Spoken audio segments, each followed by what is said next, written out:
Hey, beautiful people, welcome back to the garden for another Sunday morning garden stroll, which is our weekly garden update.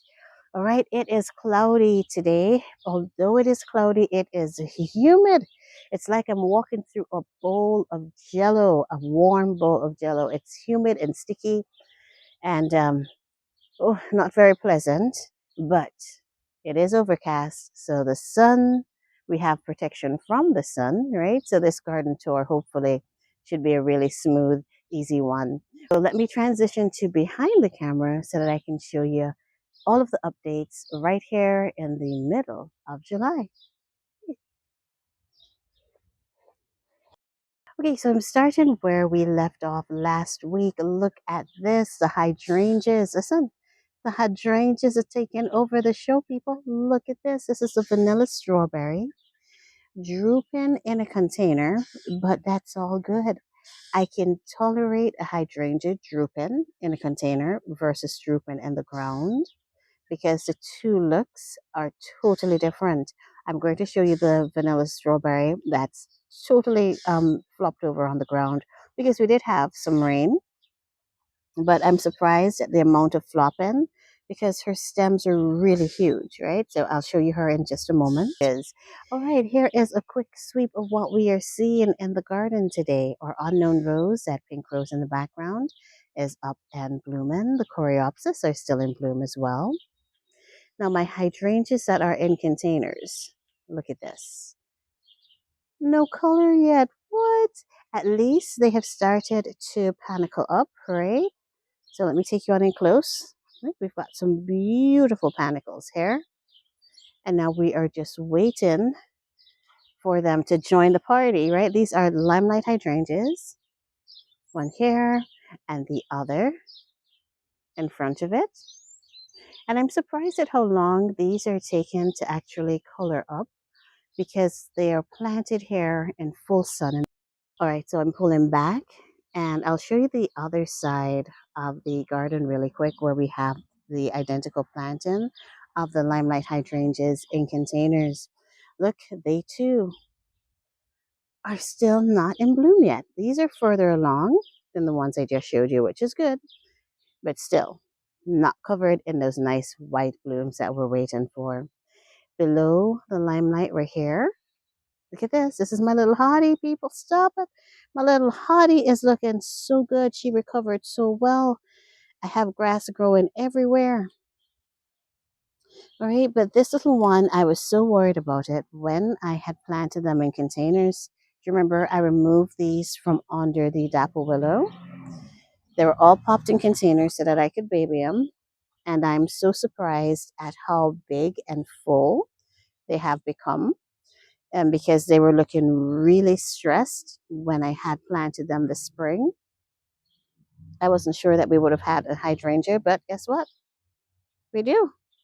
Gorgeous. I must admit, I really do like hydrangeas in containers. I like that impact. I like the way they fill out the containers.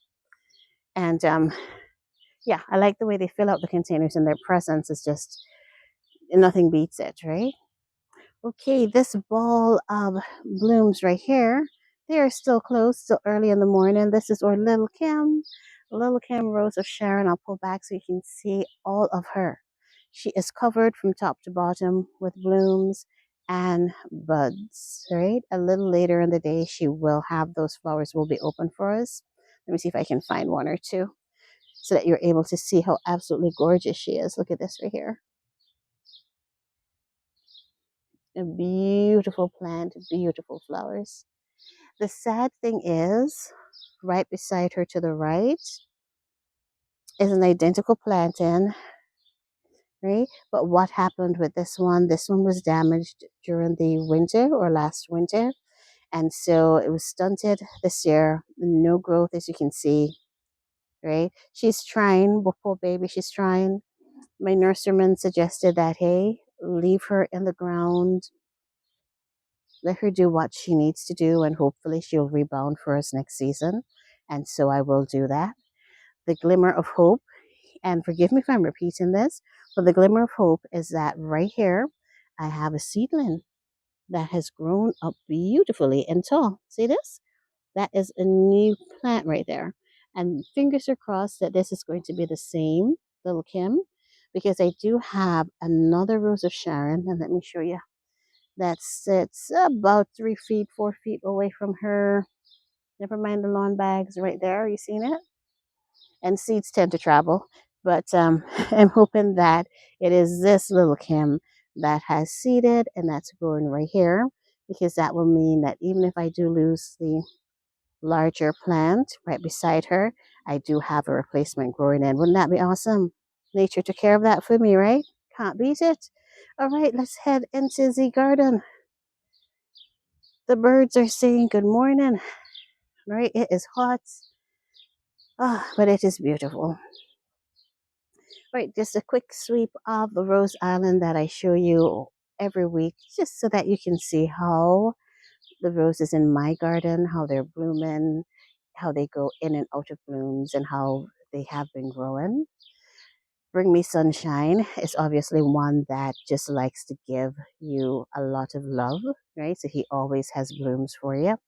He has sent out a lot of those really long octopus canes, which I need to come and cut back. Outside of that, he looks gorgeous.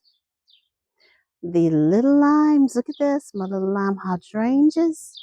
The little lime hydrangeas continue to grow. This one in particular just does not stop growing, right? Filling in very nicely, and she's going to own the space. Can't wait to see those nice puffy panicles. The one that is further down in the bed, and let me show you her really quick, is the one that is in almost in full show right now. The smaller of the two, too, right? Not quite sure why she's doing so much better, so much further along than the other, but here she is, looking nice. All right. Oh, I don't know if you can hear those birds, but they are really singing, right? Really singing today. All right, let's move on. Let's continue with the stroll here. I won't keep you on the rose walk, I'm sorry, on the island very long, because you have seen this section over and over again. But hey, just a quick peek of the lavender salvia. Look, first couple stems, first couple blooms. You get on in close, can you see it? I can't wait to show you this one when she's in full bloom. I see little bloom heads coming up. You see this? Yeah. So in about 2 or so weeks, I should be able to show you her in bloom, to show you just how beautiful this plant is. I absolutely love it. Look at that gorgeous plant. Right. Let's move on over, and I would like to take you onto the rose walk to give you an update on the bulbul hydrangeas, as they too have started to color up, right? All right, guys, I'm going to take you into the rose walk so that you can see what the bulbul hydrangeas are looking like right now. Right, they have started to color up beautifully. It's amazing how the white panicles add so much light and energy and joy in the space. Right. Now, I will admit, disclaimer, right? To be quite honest with you, I avoided my garden the last couple of weeks. It was just too hot. The only thing that I could do was try to keep my hydrangeas watered, right? And my other plants watered, but that was about it. Anything in terms of garden maintenance did not happen, right? Because if you made it out into the garden anytime after 7 a.m., you were going to fry. It was simply just way too hot, guys, way too hot. And so I've got lots of weeds growing in, lots of deadheading to do. But this is going to be an awesome week, because guess what? Oh, wow. Stop it, guys. I just saw something. Come here. Do you remember last year we planted some coleus? Right? Look at this. I'm going to put the camera back there. Do you see some coleus growing back there? Some little babies? What? That is the first time that coleus has actually self-seeded in my garden, and they're coming back all on their own. That is amazing. Oh my gosh, they're all over the place. Okay, let me see if I can. Oh, see proof that I have not been taking care of my garden. Rodal here has a lot of black spot. That's not good. Let me take you in. See if I can see the coleus. I just looked over and saw it.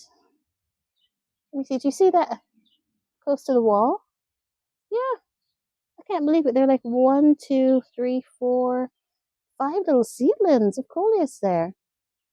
That is amazing. Do you know what else did that? I've got a petunia that's self-seeded, and actually, if I did not pull them because I thought they were weeds earlier in the season, if I had just left them in the containers, I would have had blooming petunias right now. Um, so note to self: next year when I see that growth, I know what petunia seedlings look like. I don't to touch them; they're seedlings. They come back on their own. I could not believe it, right? But that is awesome. Let me peek on in there again. Look. Let me zoom in with the camera. That might be more helpful. You see that little green with the color on it? Yeah, that's a coleus. What? There's a bigger one right there too. Wow, that is awesome. So coleus self-seeded in the garden, and vinca. The vinca is also self-seeded. I'll show you some. I've got some growing. I can't believe it, right? But okay, but back to the Rose Island. Sorry about that. Back to the Rose Walk. All right, Gertrude Chico still sending up beautiful growth, and we are focusing on the bubbles. Here is a second wave of bubbles right here. I'm thinking I need to thin this one down. So that's something that I will work on this fall, if not in the spring. Mhm. Bloomstruck hydrangea. I came out yesterday and deadheaded. All of her blooms were burnt. Listen, that heat wave was serious, right? Came in and deadheaded. I cut down to the first two sets of leaves. It's early enough now to do that in the season because the hydrangeas still have time to set new buds, to push up growth and set new buds for next year.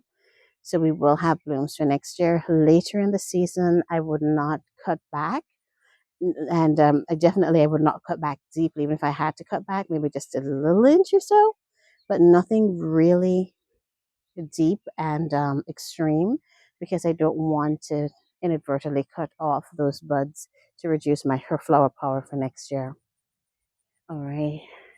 Unfortunately, guys, sad note, this has died. I don't think there is any way that this plant is going to come back. This is emerald green, and I cannot believe it, right? Because this one gets it's basically an all day sun. So I would have expected that these would have survived or done way better. I am going to pull this one out the ground. I can't wait to do it because I want to see. There are bugs out here. I really want to see what this root ball looks like, to see what was going on down there. Was it really too much water? Was it just not enough? Right? Don't know. All right, look at my baby Munstead Wood. Hey, baby, hey, baby. I love Munstead Wood. Hey, baby. All right, I cleaned up his bed yesterday. He was covered in weeds. So it's good to actually be able to see him. And this is the Munstead Wood that was planted from 2 quarts last year, right? Put on beautiful growth. All of him is alive, which is good. Okay. This is a rose that I enjoy in the garden because normally he is very disease resistant for me, and he blooms on his own without any care, without any fuss, without any bother. He's just an awesome rose that rewards you with blooms, blooms, and more blooms. As long as you deadhead him, he's happy. All right, Desdemona has been deadheaded, right? Gave a good cut back on her and removed a lot of the weeds that were growing in her bed. So she is a happier plant right now for it. And I'm happy to see her. You can see how different she looks now compared to how she looked last week, all covered in blooms. And then behind her is another container planted limelight hydrangeas. Those on the perimeter. Again, Slow to be coming to bloom, but coming into bloom. And would you believe it? That this container has fallen over 3 times now. So I'm actually going to remove it from the spot. I've decided this spot's not working for her. I'm going to remove them from this particular spot and put them back on the driveway where I think I'll have more control and they'll be more stable. Right? This is what the rose walk is looking like right here mid-July. Hydrangeas in full bloom. The roses are quiet, but the space still has a lot of energy because of those beautiful hydrangea blooms. All right, let me take you over to the side. I want to give you an update on the standards. All right, guys, here we are at the standards section. Now, these hydrangeas have just colored up beautifully, have they not? Right? Very reliable, the limelights, in terms of giving you that color. And they really do require nothing from you, right? Yeah. They don't require much. They are pollinators love them. Can you see? Right? I avoid this section during the early morning in the heat of the day because just look, let me just stand here for a minute and look at the size of these bees. I'm going to zoom on in and hopefully none of them are going to come in my direction. Take a look at all of that.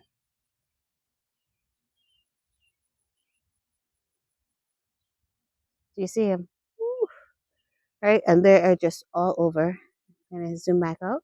They're just all over enjoying themselves with all of the planting right here.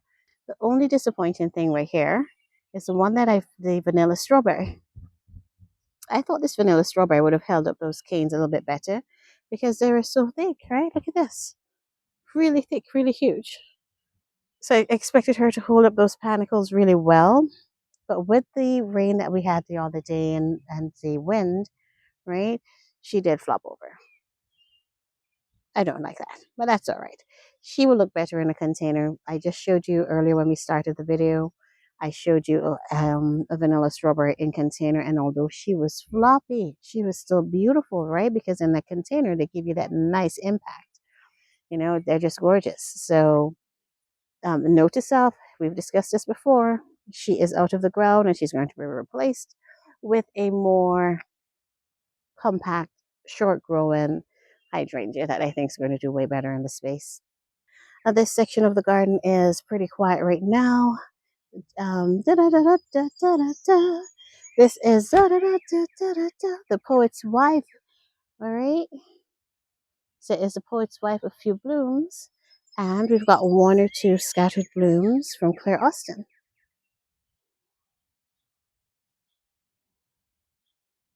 I think it's going to take a while for Claire to become a climber. I mean, do I have any volunteers? Have you guys noticed that I simply cannot train a climbing rose, right? I can't. So they're basically just winging it and surviving on their own, but they are surviving, which is good. Now, I'd like to take you into the back garden because there is something really cool that I want to show you. Come on in. All right, guys, so we are in the back garden showing you the double petunias. Look at these. Come on, we started these from seed. Pull back and look at that. Look at that. I didn't think I would have loved them as much as I do. And I thought it was going to be a lot of work in terms of having to deadhead and cut back. You know, I haven't deadheaded or cut these guys back a bit since planting them. I just let them be and they have to survive on their own and do their thing. And they are doing their thing, right? I'll pull you in close so you can see it. This is the burgundy. You see a flower. The flowers are ginormous, guys. Really, really, really huge. All right. And this one, and this one right here is the purple. So these are just absolutely gorgeous. They have so many different varieties of these. Note to self, I'm going to actually start my seed shopping from now, right, to see if I can get, because I started shopping late last fall, and so I did not get the varieties that I wanted. This year we're going to start shopping early because there are some cool varieties and colors out there of these double petunias that I simply have to plant and give a grow to, because I'm really enjoying these and I enjoy the fact that I'm not seeing it in everybody else's garden. So I can walk around the neighborhood right? And nobody has this growing in their garden. I'm like, oh, loving it. I got something unique here, right? Well, not unique, but different. All right, now here is a cool thing. Here is a cool thing. Are you ready for it? Last week I showed you this section. Never mind the containers. I do apologize, but look at this. Are you seeing the foxglove? This is the foxgloves that we started from seed. Look at how large, and they finally have a bloom head. Look at this. What? I was unsure originally that we were going to get blooms this year, but now look at this. And luckily, the one that is blooming is one that we have a label on, and it's the Dalmatian peach. Yeah, let me come in closer so you can see. What? They are really loving it in this section. I have some planted on the Rose Island where you saw, who's that? Who's that? Bring me sunshine, and the little lime hydrangeas. But they are not growing. They are no. They have not grown any at all. They're there. They're alive and they're green, but they're still the teeny little seedlings that I planted. But no, right here you've got these guys just so big. Wow, so big and gorgeous. Look at this one back here. So it's possible since one has started to push up a flower head, I'm thinking that the others may flower for us as well. Ooh, let me get away from the alliums because the bees, the pollinators are out and they're having a feeding frenzy right now and they're not enjoying my presence in the garden. All right, and here are our marigolds. Update on the marigolds, guys. Look at this. They are growing, still growing, right? I think the last time I showed you was 2 weeks ago, and they were shorter and a bit more well behaved. Now they have just started to push out and to own and dominate the space. I thought they would have been good growers with the rose, but I think they are. It's just that they're perhaps a bit too close to her. But right now, Eden seems fine and unaffected. But look at those marigolds, guys. Look at that love. Let me take you in so you can see some of the bloom heads really quick, up close and personal. And remember, these are the ones we started from seed. Can't believe it. And I have done no deadheading, right? No deadheading whatsoever. Can you imagine if I were deadheading, I probably would have more blooms. But I don't have the patience to deadhead. I'm afraid of what's in here because it's so densely, um, it's just so dense in terms of the foliage. I'm not sure what's on the ground. But these are our marigolds. Okay. And look here, looky here. We are going to be enjoying some blooms. Yes, we are. The first one opened yesterday, so she's faded now. Unfortunately, blooms only last a day. But we are going to be treated to some more blooms, and I'll definitely catch photos of it. And I'm sure by the time we meet again next Sunday, that she should be in bloom and have some blooms open for you. This is our Edge of Night hibiscus. Ah, stop it. Look at this. Come in. This one's going to be open by tomorrow. This one was open yesterday, and I'm showing you a faded bloom. You're like, Naomi, why are you showing me a faded bloom, girl? I'm sorry. But I'm just really, it's always nice when something new blooms in the garden, right? And I'm excited and looking forward to actually being able to show you this one. All right, beautiful people. So it's time to get out of the garden as the sun is coming up. And I told you, anything after 7:30, we're going to be frying, people. We're going to be frying. All right, so I'm going to head back in. Thank you so much for having joined me for yet another beautiful day in the garden. You are all awesome. Thanks for watching. Happy Monday and have a great week. And I'll see you guys in the next video. Thanks for watching, everyone. Bye.